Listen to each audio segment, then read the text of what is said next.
Good evening and welcome to our Tuesday night principal call by Band of Brothers, and happy third night of Hanukkah to all. We shine our lights as chiropractors and we light our candles for Hanukkah. I have a great speaker that's going to be with us. I say great because she's nice and young and she'll have some vibrancy for us to get on board with. But before that, let's go over the DE dates. So, of course, we got our DE coming up on January 29th to February 1st. Get your hotel rooms, get your registration in. We're excited for that one. And then there's spring, April 16th to the 19th, and that's going to be at the Sheraton Sand Key Resort, Clearwater. Summer, back in Atlanta, July 16th to the 19th at the Atlanta Marriott Perimeter. And then we have the fall date, which is October 2nd to the 25th at the Marriott Perimeter Center also. I'm sure the next thing is going to be our teams. Yep, there it is. So we got those teams. I'm hoping each time I say it that you are all connecting with each other, sharing your wins. And if you need help, reach out. We're here for you. We only want to see you grow and be happy in practice. So now let's get to our speaker. Her name is Dr. Samara MacDonald, and this is great. She started coming by way of the LaFays, but her first DE was in January 2025, and here she is, not even done with 2025, and she's our speaker. So I'm excited to hear what she has to bring to us. So take it away, Dr. Samara.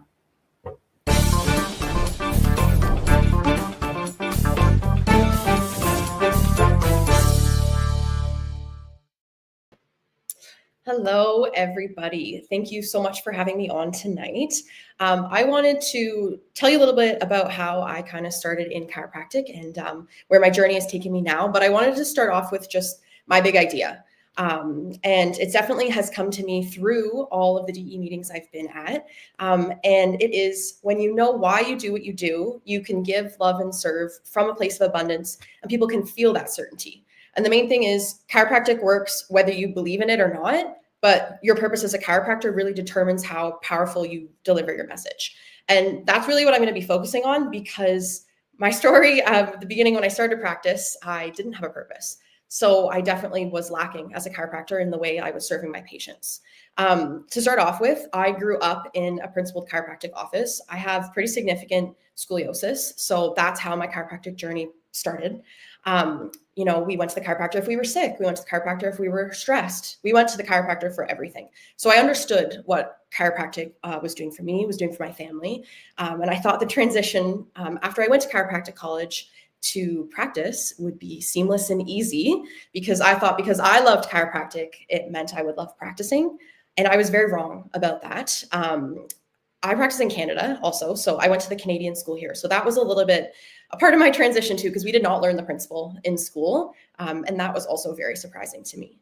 So my first 6 months in practice were not terrible, but they were not fulfilling. I lacked purpose. Like I said, I didn't know how to explain the principle to my patients. I didn't know how to explain why the principle mattered so much. I just understood this adjustment's going to help, and let's go from there, which was difficult because I was just really questioning if I chose the wrong profession. So this is kind of where Dr. Steve LaFay and his daughter, Dr. Cass LaFay, came in, because I was really reaching out. Cass and I had gone through school together, so she kind of knew what was going on. And, I was looking for guidance, because I was seriously at a point where I was like, I picked the wrong profession. I don't know why I did this, because I was getting to the point where, at the end of my week, it would come and I was like, great, I saw 60 people. I don't want to do this for the rest of my life. Like, this was unfulfilling, and I'm tired, and I didn't even do that much. So they pretty much dragged me to a DE weekend that I almost didn't go to. And that's how this all kind of started for me. So on the plane, Steve always talks about, anywhere really, but specifically on our plane ride there, for me, Steve was talking about, what's your purpose and what's your goal for this weekend? And I was like, well, my goal should probably be to figure out what my purpose is, because I have zero idea what that is. And that's how the weekend kind of started. So my first DE weekend was quite overwhelming and intense. and unfamiliar. As I guess everyone's firsty probably is when everyone found out that was my first time there. They were like, good luck. Hopefully you come back. And I did. And I think it was the second night we were there. We were at the restaurant after, and Dr. Joe was giving me some advice and talking with me a little bit about how practice had been going. And I'd been getting a lot of advice from other people, kind of explaining what was going on in practice for me. But something about what he said really stuck with me. He said, "You need to get really quiet and listen." And I'm like, yeah, okay, like, I don't know what you're referring to. And I'm like, what am I supposed to listen to? And he's like, you need to listen to the will of God inside you, Samara. And I'm like, all right, okay, perfect. I don't know how I'm supposed to do that. Let's move on. So we leave the restaurant and I'm like talking to Cass about it. I'm like, I really don't know what I'm supposed to take from that. And she's like, don't worry, like, we'll figure it out, right? Like, that advice is going to make sense. So something happened after that I still just can't explain away. So the next night there was a group of younger docs, and this was when we were in Florida and it was really cold that weekend. So we wanted to go cold plunging in the ocean and then run back to the hot tub. So that's what we were doing. So we go out into the ocean and everyone cold plunges and gets out. And there was another doc, a young female that was in the water with me. And she was like, do you want to kind of go back in and out really quick? And then we'll meet everyone else up there. I'm like, yeah, sure, whatever. So I walk back into the water and I'm like, all right, going to take Dr. Joe's advice here. I'm just going to get really quiet and I'm going to listen. And I'm doing it. I'm doing what I said I was going to do. So I'm in the ocean and I'm just kind of sitting there. It's freezing and I'm quiet and I'm like, come on, like, give me a sign, give me a sign. Something's got to come from this type of thing.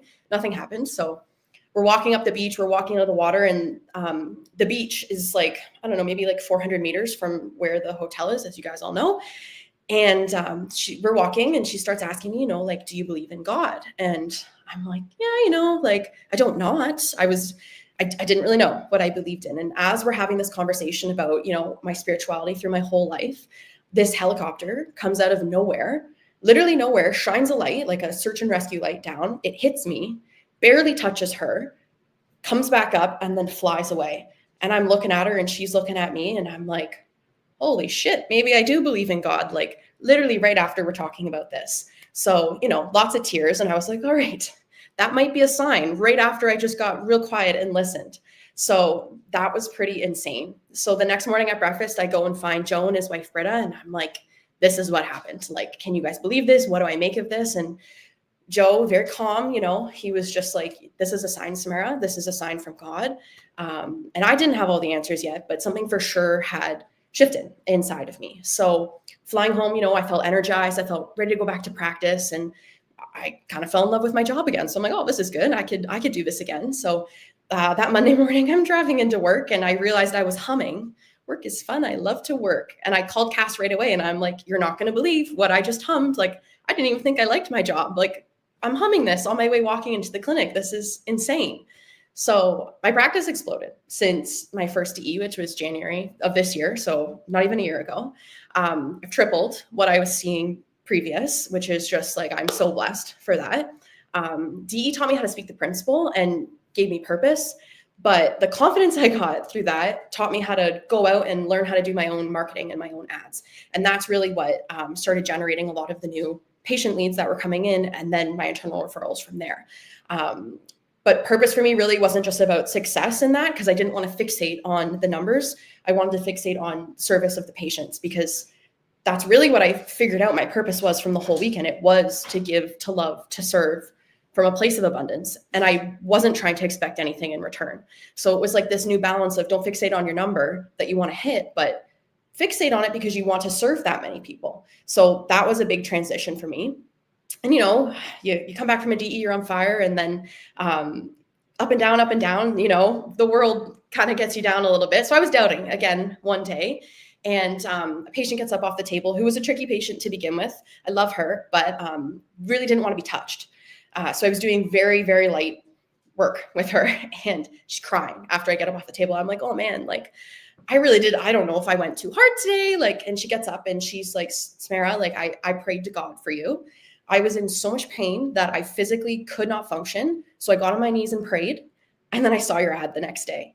And now she's feeling better than she has in years. And I'm just like, wow, like, that's when I knew. I'm like, okay, this is what I'm here for. And not every like patient scenario is going to look like that. Not every care is going to look like that, but like really people do pray for the service that we're given. They pray for the adjustment, right? And they really pray for a principled chiropractor at the end of the day, not chiropractor who's not standing in their purpose. So I knew that everything had just clicked from that DE. So the next DE, I was back there again, and I brought my boss this time, the owner of the clinic. So she's the other chiropractor I work with. And everyone, so I told her a little bit about what had happened and what Dr. Joe had said to me. And every single speaker started talking about getting quiet and listening and the will of God inside you. And she's like, everyone's talking about this. Why is this so special? I'm like, I swear, no one was talking about this last time. He just said this to me. Like, I promise you, no one had said this. So that was pretty funny. And obviously that DE like re-dipped back in the principle, and I was on fire again. And practice kept doubling, tripling. I was seeing more and more and more patients. I was so thankful. I was getting even more confident in what I was doing. And, you know, we start doubting again, and you need to be re-dipped back in essentially. But at that last DE in April, at the end of it on a Sunday, another doc went around and she was handing out prayer cards. So there was 3, there was purple, pink, and yellow. I put them in my purse and then put them on my fridge when I got home.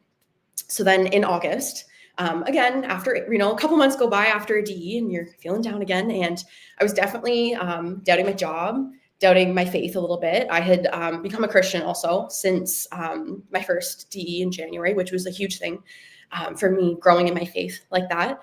So I was walking inside, and the whole like theme of that day for me was I was just down about everything. I was doubting everything. How could all of this, how are we supposed to believe in all of this?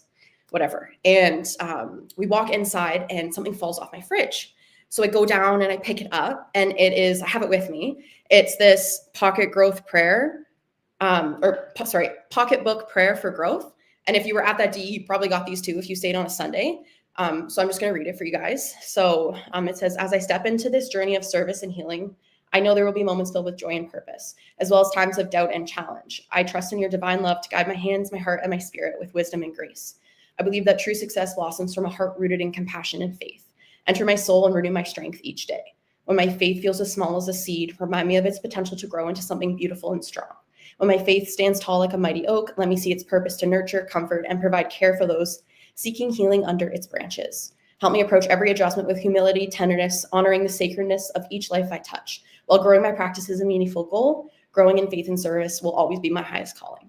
So that was just another moment where I was like, wow, like I keep getting these big signs that I just simply cannot ignore. And it's probably because I'm a little stubborn. But again, it's just another way of like things from DE just coming back and anchoring me in my life here. And it's just, you constantly need to be re-dipped in the principle. DE really isn't just optional for me anymore. It's essential because especially in Canada, there are not as many principled chiropractors anymore because it's not something that we get taught in school at all. So in order for you to, you know, be able to influence people the way we need to, you need to be strong, and your patients can't anchor to an unanchored mind. So that was one of the big things I learned. If I want people to be receptive to what I'm saying, what I'm doing, what I believe in, I need to be sure. I need to be absolutely sure that I know what I know. And again, going back to Dr. Steve Lafay, he's been like the biggest guider for me through this, because sometimes I need more than every 4 months. I need some help and guidance. So he's always answered any of these questions that I have. And I don't know where I would be without that kind of guidance. So it's just amazing to me because I know I love my job now. I know I love what I do. I know why I do it. And I know that chiropractic works, even if people don't believe in what we're doing. When you're sure, people can definitely feel that. And when you're giving from a place of love, God always provides. So I think just to say, when you know what you know, everything in your life absolutely changes. And getting strong and anchoring in my beliefs essentially allowed me to rediscover what I thought I knew about chiropractic. And again, growing up in that principled clinic, I think like the little version of me essentially thought that I just wanted to be the chiropractor that adjusted me when I was little. And when I kind of got into those shoes and worked in the clinic that she used to own, I was like, oh, I can't be her. I'm not her. I don't have her hands. I don't have her knowledge. I don't have her technique. I have what she knew, and I was trained in the technique that she knew, but I need to figure out who I am, and I need to make sure people are receptive to me. And I'm just constantly reminded of that in practice, in life, that when you discover who you are and you get real quiet and just listen to what's going on around you and listen to what you already know inside, you just become more sure in who you are and what you can do as a chiropractor. So I definitely attribute a lot of honestly all of my success to everything that I've learned in DE, in knowing in the power that the body has to heal, and being able to like more clearly communicate that with my patients. And even just from not thinking about people as numbers so much, I think that was a huge struggle for me at the beginning. Like, I need to get to this number, or I need to see this many people a week. And we have these little sticky notes in my clinic, and we write like, what you're predicted to see each day, and then what you actually see, and then your tallies at the bottom. And that was something I used to fixate on. I'm like, no, I need to hit this number. I need to see this many people. And I think it was after the second DE that big change really happened for me of, well, it's not just that I need to hit this number. It's that more people actually need to be seen. More people need this. More people need help. And even coming home from the second DE I ever went to, I don't know, maybe it was the third. It was the third DE. We had a family who was all under care, and they were going through some financial struggles because the parents are separating. So the mom had stopped bringing the kids in and herself because they just didn't have the finances for it anymore. So I wanted to, do a compassionate care plan. And I was speaking with my owner, and she was like, well, what should we charge? I'm like, I think I'm the wrong person to ask. Free. Let's just do it for free, because these people need to be seen. They need this now more than ever. Like, look at what this family is going through. Look at what these kids are going through. So it's just funny. I don't think everyone, obviously we're running businesses and practices here, but it's almost just like, no, like I don't want finances to end up stopping people, because I'm so sure that everything I put out there will come back to me anyway. So it's truly, that transition was huge for me, because it wasn't about money anymore or numbers anymore. And it was about just like helping and giving to people and serving people from that place, instead of like more of like a closed mindset, or with a item in mind. And it's been truly what DE's done for me. I can't even put it into words. The massive amount of transition that's happened in my life in just a short, not even a year, which is just crazy to me. So yeah, I have absolutely appreciated every moment and every experience that I've had at DE. It has just changed who I am at a core, for sure, and just allowed me to return to the principal pretty much every 4 months, to just continually be dipped back in. And if I can't make it to a DE, luckily, Dr. Steve LaFay, he does these monthly calls with us, and we talk about the principal there anyway. So it feels like a mini DE for just Canadian docs anyway. Any doc can join, but it's mostly just Canadians on there because of the time changes and stuff. But it's completely opened my eyes up to honestly the will of God inside me. And anchoring in my beliefs has been a huge game changer for me. So I just really appreciate everyone for letting me come on here and kind of share a little bit about what has been changing in my life over the past 9 months, what has changed in my life over the course of my whole life in terms of what I thought I wanted to be and who I ended up becoming. And for all of those kind of key players in my life who gave me advice and helped me kind of get to where I am today. So thank you guys so much. And I really, really appreciate you guys letting me come on here and take the time to kind of share a little bit about the principal and what's been happening in my practice and in my life.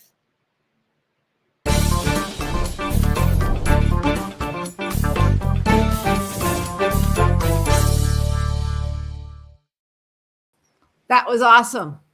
Thanks. I loved it. I love that's what these calls are all about, to hear the journey. And the really good thing about your journey is you didn't have first years of all other crap build up it was very from the beginning, you knew something wasn't right. Yeah. And you were willing to ask for help. Yeah. Where people go for years and years and know that something's not right, which usually is some of our patients also. They go for years and years knowing something's not right, but they still follow some kind of path that they were told that they needed to follow until some breakthrough. And so that was awesome. And I also, the key thing is that you said is that once you realize what your purpose was, you became powerful. Mhm. Powerful in your message, but also powerful in your growth and being open to knowing that, numbers do count, not Mhm. numbers of how many you see, but it's numbers of how many people you get to touch. Yeah. They count. Yeah. It's, Dr. Sid always wanted us to see huge numbers, but it wasn't because we wanted to have huge numbers just to say we have huge numbers. It was that so we know that we were touching people's lives and changing communities. And Yeah. you, my dear, are changing communities. Thank So you. we are grateful that you're part of our DE family, and we're grateful for your message tonight. Have a very, very Merry Christmas.